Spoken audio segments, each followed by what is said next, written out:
and the American swing. Both are awesome in their own right, they just have different focuses. So with the Russian swing, we're looking at lighting up your posterior chain. The focus is all about developing your hip extension and making it as strong as possible. With the American swing, we're looking at furthering that extension of the hips into an extension of the shoulder in the one movement. When we break it down, you'll see the difference, so let's get into it. Team, with the Russian swing, what we're going to look at first is bracing your abs and keeping your back nice and tight. Now with this movement, it is critical that you keep the tension of your body in your core and the focus of the movement in your glutes and hamstrings. Alright, so I say that because what the opposite to that is, if you're doing this movement and you only feel it in your lower back, stop immediately, you're doing it incorrectly. Alrighty, so let's take a look at the movement. To start the kettlebell swing, I'm going to have that kettlebell just in front of me. I'm going to brace my abs and get my core into a nice locked position.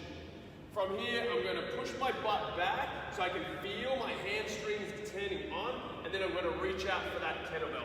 So from this position, my weight is in my heels, my hamstrings are lit up, they're on, my abs are tight.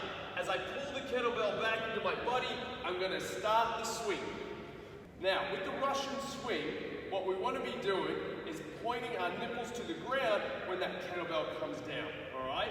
But when you do this, what we don't want to do is lose that tension in your core. Because if you do that, your lower back is going to round, and then you're going to be using your back to drive this movement instead of your glutes and hamstrings. So, weight pulling back on your heels, you're going to push that butt back, get your hamstrings engaged, nipples point to the ground, and then we're going to aggressively squeeze your butt in order to drive that kettlebell up to about chin height. Now it doesn't matter if it reaches eye level or if it reaches chest level. What the focus is the aggression in your hip extension. In the Russian swing, your arms are simply there to hold on to the kettlebell. The power is coming through your hips and you are just holding onto that kettlebell so it doesn't take you forward.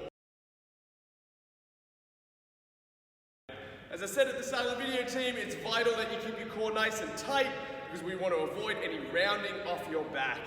That is the Russian swing. Now let's look at the American swing. So with the American swing, we've got a hip extension as well as a shoulder extension. And it's because of this shoulder extension that we're going to keep our body in a most vertical position throughout this entire movement. We don't want to do what we were doing with the Russian swing, meaning leaning forward or pointing our nipples at the ground, because that's going to create a lot more undue tension in our lower back.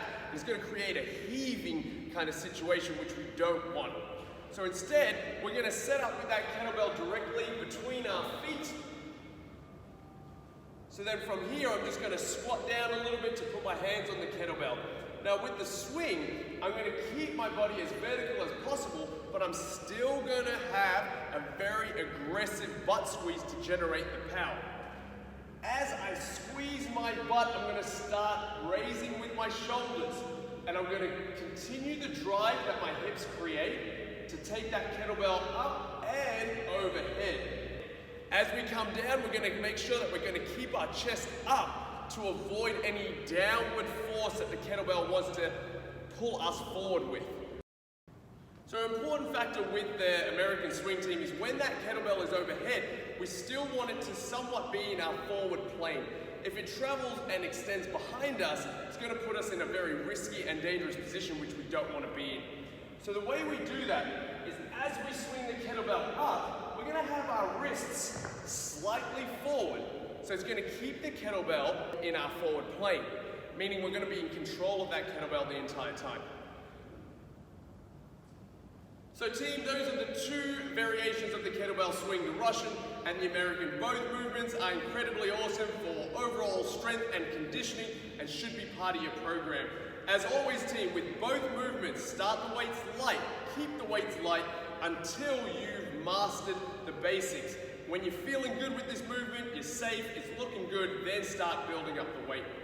These are both very dynamic movements and you need to be in control of that kettlebell. If the kettlebell is too heavy, it's going to be in control and you don't want that. So team, keep it light, learn the basics, get really good at those basics, and then build from there. I hope you've enjoyed the video. Let me know what you think, and I'll see you at the gym real soon. Bye.